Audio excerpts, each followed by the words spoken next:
capítulo 26 do livro de Gênesis. Esta família é uma família muito especial. Abraão, Isaque, Jacó e José. Pai, o filho, o neto e o bisneto. 4 gerações. 4 gerações que impactaram o tempo em que viveram. Foram pessoas que influenciaram na convivência com as pessoas que viveram na sua geração. Essas 4 gerações, estes homens, Abraão, Isaque, Jacó e José, produziram um grande impacto. Abraão deixou um legado, e neste legado, Isaque andou, neste legado, Jacó andou, e nesse legado, José andou. E nós temos que pensar assim: a vida passa muito rápido. A vida passa muito rápido. O que nós iremos deixar para as próximas gerações da nossa descendência? Dinheiro? Ótimo, se você pode fazê-lo. Mas dinheiro acaba. Dinheiro muda de mão. Cultura? Ótimo. Quem tiver cultura tem mais facilidade para crescer na vida. Educação? Melhor ainda. Quem tiver pode alcançar um nível muito maior. Mas tudo isto, tanto a cultura, o dinheiro, a educação, ajuda no nosso viver diário, mas não é eterno. Não é eterno. Nós precisamos preocupar em deixar para as futuras gerações, sejam elas descendência natural, biológica, sejam elas descendência espiritual, legados que vão ficar, legados que vão levar as gerações, até a 4ª geração nossa, ou 3ª, vão levar aquelas pessoas a um nível de vida muito maior do que eu tive. Isaque foi maior do que Abraão, Jacó maior do que Isaque, e José maior do que todos, porque ele não só foi grande diante de Deus, mas ele influenciou através de um país a várias nações, que ele se torna primeiro-ministro. Quem plantou tudo isto? Foi Abraão. Foi Abraão que deixou no testemunho, no testamento espiritual, esse legado, essa riqueza. E eu quero nesse capítulo 26 separar aqui 3 joias preciosas que Abraão deixou para Isaque, Jacó e José no seu testamento espiritual. É isso que nós temos que preocupar. Quem não é casado aqui? Quem não é casado? Quem não é? Não é, levanta a mão, mas vai ser, levanta bem alto. Quem levantar mais alto vai casar primeiro. Nossa, quem é casado? Levanta a mão. Santo Jesus Cristo. Vamos dar uma salva de palmas para os casados, é a maioria, tá? Que maravilha. E quem não é, vai casar. Então você tem que deixar para a sua descendência, para o seu filho, seu neto, seu bisneto, um legado espiritual que eles vão dirigir as suas vidas, projetar as suas vidas em algo que é eterno. Quem está entendendo o que eu estou dizendo, diga amém. Quem conhece ex-rico aqui, ex-rico, levanta a mão. Olha, era muito rico. Quem conhece ex-rico? Quem conhece ex-celebridades? Estas coisas naturais passam. Olha para o teu irmão e fala assim: isso passa rápido. nós temos que preocupar em deixar, é o que vai manter a vida da pessoa, um legado do que é espiritual. Por isso que eu vibrei com Davi. Eu sabia do testemunho, mas não sabia que ele tinha jejuado 12 dias de tablet. Isso para uma criança de 7 anos, irmão, isso é pior do que deixar de tomar café. E ele jejuou para Deus fazer um milagre no pai. Quem já teve pedra na vesícula sabe o que é isto. E o Tiago, eu sei da história, ele não tinha uma pedra, ele tinha uma pedreira na vesícula. Ao ponto do médico fazer o exame e dizer para ele: aconteceu um milagre na sua vida. Sumiu a oração do menino de 7 anos de idade. O legado que fica, marca, ele nunca mais vai esquecer. Há 35 anos atrás, eu estava pregando sobre cura nos olhos. Não me esqueço disso nunca. Veio 2 crianças, veio no altar, elas tinham 7, 8 anos, tiraram óculos daquele que a gente chamava naquela época fundo de garrafa, porque a lente era muito grossa. As crianças vieram, jogaram em cima do altar, olharam para mim e falei: vocês não vão levar para casa? Ela falou: não precisamos mais, Jesus acabou de nos curar. Elas casaram, têm filhos e nunca mais usaram óculos. Eu conheço elas até hoje. Isso é Deus. Como se explica isto? Não tem como explicar. Isso são valores espirituais que dirigem e que marcam vidas. É isto que nós precisamos. Realmente é isso que dá sentido às nossas vidas. Numa época de pandemia como esta, numa época com esse vírus maligno como este, que não escolhe nível cultural, cor de pele, nível econômico, que não escolhe se é adulto, se é criança, ele entra para destruir. Numa época como esta, nós temos que rever os nossos valores. Nós temos que olhar e falar: Deus, eu quero dinheiro, eu quero isso, eu quero aquilo outro, mas acima de tudo eu quero o que é eterno. Eu vou pautar a minha vida no que é eterno. E aqui diz, no verso 1: sobrevendo fome à terra, além da primeira, a vida nos dias de Abraão, foi Isaque a Gerar, avistar-se com Abimeleque, rei dos filisteus. Apareceu o Senhor e disse: não desça ao Egito, fica na terra que eu te disser. No verso 6 diz: Isaque ficou, pois, em Gerar. Havia fome, havia uma praga, uma maldição que estava destruindo aquela geração. Mas no Egito havia comida, no Egito havia solução.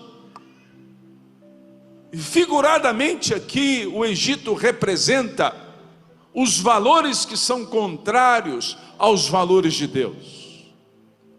No Egito tinha fartura, mas você tinha que sujeitar aqueles valores que era contrário. O que Abraão tinha deixado como legado, como herança. E certamente Isaque sai para ir ao Egito. E Deus para ele no meio do caminho e fala: não vá, não vá. Então, qual é a primeira joia desse testamento? Desse testamento espiritual, desse legado? É a obediência. Obediência. Isaque ouviu a voz de Deus e ele ficou no lugar que Deus mandou que ele ficasse. Isaac ficou naquele lugar, e eu tenho dito isso com tanta segurança: o lugar mais seguro do planeta Terra é o centro da vontade de Deus.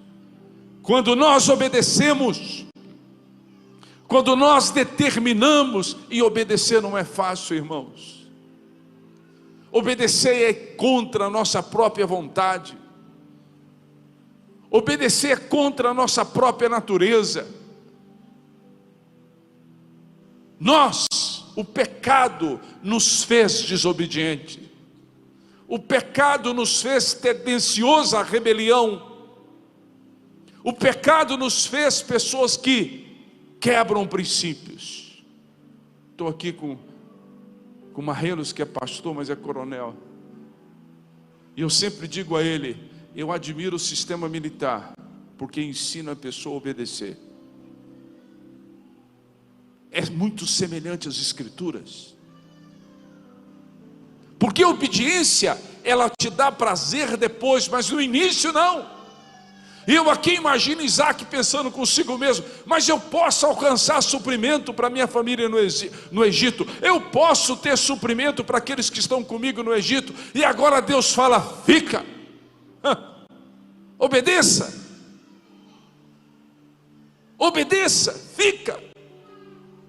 Ele deve ter lutado contra a sua própria natureza, ele deve ter lutado contra a inclinação natural, mas Deus estava dizendo a ele: fica.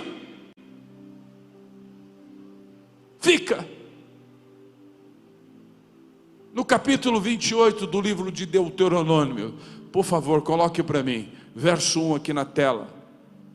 A obediência, ela traz para nós frutos que nos abençoa. Diz a Bíblia aqui: se atentamente ouvires a voz do Senhor teu Deus, tendo cuidado de guardar todos os seus mandamentos que hoje te ordeno, o Senhor teu Deus te exaltará sobre todas as nações da terra. Trazendo para o nosso contexto pessoal e familiar, se eu como indivíduo obedecer à voz do Senhor, se eu como família conduzir a minha família para obedecer à voz do Senhor, Deus vai me exaltar, Deus vai me levantar diante de todos aqueles que convivem comigo, porque a bênção de Deus estará sobre mim. Bênçãos não é consequência do acaso, bênçãos são frutos de obediência. Por isso ele diz: se obedeceres, se guardares todos os meus mandamentos que hoje te ordeno, o Senhor teu Deus te, o que, irmãos? O que está escrito aí? Te exaltará sobre todos. Não está falando de orgulho, não está falando de soberba, está falando que as bênçãos serão grandes sobre você, que as pessoas vão ver e vão admirar o Deus que você obedece, e vão exaltar o Deus que nós obedecemos, e vão reconhecer que esse Deus é verdadeiro, que esse Deus age sobrenaturalmente. Veja o que diz o verso seguinte, verso 2, diz aqui: se ouvires a voz do Senhor teu Deus, virão sobre ti e te alcançarão. O que está escrito lá, irmãos? Todas as bênçãos. Levanta suas duas mãos, fala: pode vir bênçãos de Deus. Me alcance bênçãos de Deus. Eu quero que tu me alcances com as tuas bênçãos, Senhor. Veja o que está escrito: se ouvires a voz do Senhor teu Deus, virão sobre ti e te alcançarão. Aonde você for, aonde que você colocar os seus pés, aonde que você estiver morando, aonde você estiver indo, as bênçãos te alcançarão. Obediência traz bênçãos. Quem quer ser abençoado aqui? Levanta as suas mãos, levanta as duas mãos, fala: Senhor, derrama tuas bênçãos sobre mim. Mas isso é fruto da obediência. Aí ele diz no verso 3, veja o que está escrito: bendito serás tu na cidade, bendito serás no campo. Olha para o irmão que está perto de você e fala: você que tem fazenda, chácara, que mais? Tem outro nome para isso? Não tem, né? Chácara, fazenda, rancho, quintal grande. Olha para o teu irmão e fala: Deus vai te abençoar no campo e na cidade. Se você vai ser pequena para tantas bênçãos que o Senhor te dará. A cidade que você mora, você que está nos assistindo, vai ser muito pequena para as bênçãos que vão te alcançar. Se obedeceres, a bênção não vem antes da obediência, a obediência vem antes da bênção. Você não planta bênçãos, você colhe bênçãos, você planta obediência. É diferente. Deus falou para Isaac: Isaac, aguenta firme, fique aí, não saia, não vá ao Egito. E a Bíblia diz que Isaac ficou. Põe o verso seguinte, por favor, o 4, mas eu vou ler o que está escrito aqui, no verso 5 aqui de Gênesis, por favor, verso 26, capítulo 26, verso 5. Porque Abraão obedeceu a minha palavra e guardou meus mandamentos e os meus preceitos, os meus estatutos e as minhas leis.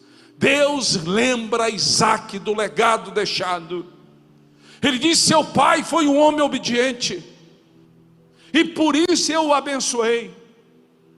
Se você aprender a andar no legado que seu pai deixou, eu te abençoarei.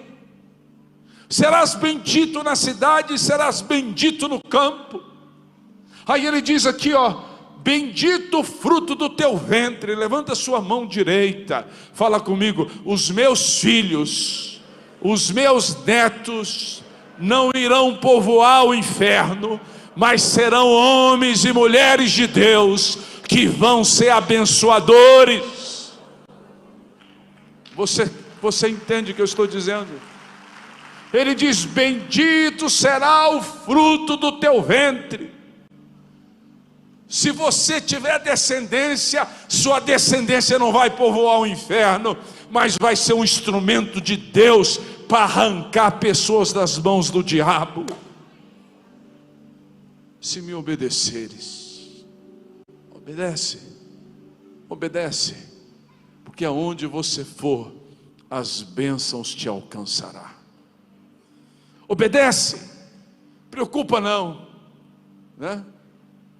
Diz que quando chega com 21, 22 anos de idade, é a fase mais difícil, 18, 19, 20, eu não quero ir para a igreja mais. Preocupa não, continue orando,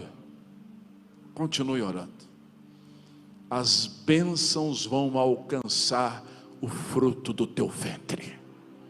Você não gerou filhos para ir para o inferno, você gerou filhos para ser servos do Senhor, Deus Todo-Poderoso.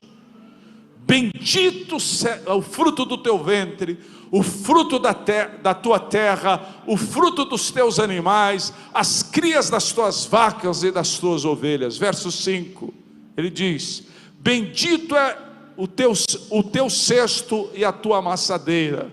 Verso 7, olha que coisa maravilhosa. Põe o verso 7, por favor. O Senhor fará que sejam derrotados na tua presença. Aleluia. Quem já ficou com raiva aqui pelo menos uma vez? De 15 em 15 minutos, levanta a mão. Quem já teve vontade de pegar alguém pelo cangote assim? Levanta, vontade não é pecado, pecado é pegar, irmão. Quem já teve vontade de pegar um sujeito assim pelo pescoço, todo mundo vendo? Você não mata não, você só dá um nó, deixa o pescoço dele assim, Quem já teve vontade de fazer isso? Então Deus vai fazer isso com seus inimigos na sua presença. Quem crê que Deus vai fazer isso? Ele diz aqui, o Senhor fará que sejam derrotados na tua presença os inimigos que se levantarem contra ti. E não está falando só de demônios não, está falando daquele demônio que tem CPF, que tem endereço, que tem carro, ou que anda de outro tipo de condução, mas que te odeia. Deus vai derrotá-los na sua presença em nome de Jesus. O Deus Todo-Poderoso vai fazer isso. Ele não vai permitir que você dê um nó no pescoço da pessoa, mas Ele próprio fará. Ah, aposta aí não, irmão. Se tu ficar com esse tipo de frescura, quem vai ser derrotado é você. Lógico que você não precisa ter ódio, lógico que você não precisa ter desejo de vingança, mas você não quer para os seus inimigos o que Deus não quer. Deus quer que eles sejam derrotados, e eles serão derrotados. Quem crê nisso, diga amém. Ah, mas Deus, o Senhor vai derrotar os meus inimigos. Se Deus não derrotar os seus inimigos, eles te derrotarão. Não pense que aqueles que são movidos pelo espírito maligno que vem contra você terão piedade de você. Você não deve fazer justiça com a sua mão, mas entrega para o Senhor. O Senhor diz aqui, ó: o Senhor fará que sejam derrotados na tua presença os inimigos que levantarem contra ti. Veja o que está escrito. Levanta as tuas mãos e fala: está ligado, está ligado. Eu vou ler e você diz: está ligado, em nome de Jesus. Por um caminho sairão contra ti, mas por 7 caminhos fugirão da tua presença, em nome do Senhor Jesus Cristo. Se obedeceres. A obediência, Deus estava dizendo para Isaac: se você me obedecer, eu farei com que as bênçãos te alcancem. Agora a questão é o seguinte, é que muitas vezes Deus testa a nossa obediência além do tempo que a gente gostaria. A gente pensa: Senhor, eu vou obedecer essa noite, mas amanhã de manhã tu cumpres. Para Deus cumprir o que Ele prometeu é muito fácil. Ele é o Todo-Poderoso. Deus quer ver se nós vamos cumprir o que nós decidimos. Então muitas vezes Ele nos testa. Ele testa a nossa obediência por um período, e você diz: eu não aguento, mas aguenta. Deus sabe. Quero te dar um conselho: obedeça sempre. Não faça que a sua obediência tenha data de validade. Obedeça, porque Deus é fiel ao que Ele promete.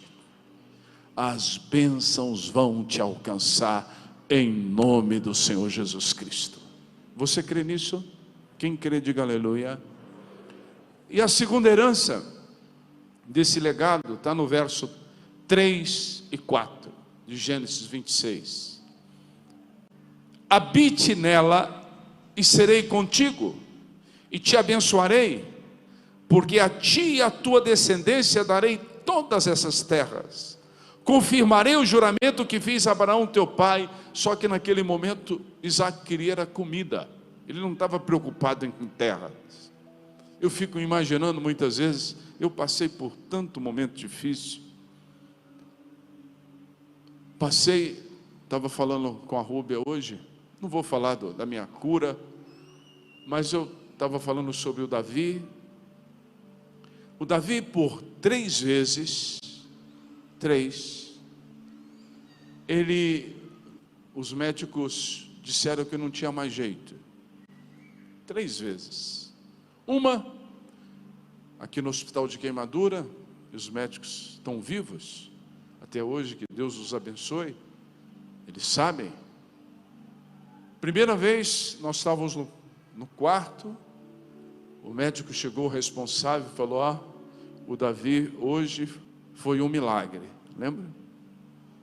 Tinha parado o equipamento, não tinha mais vida.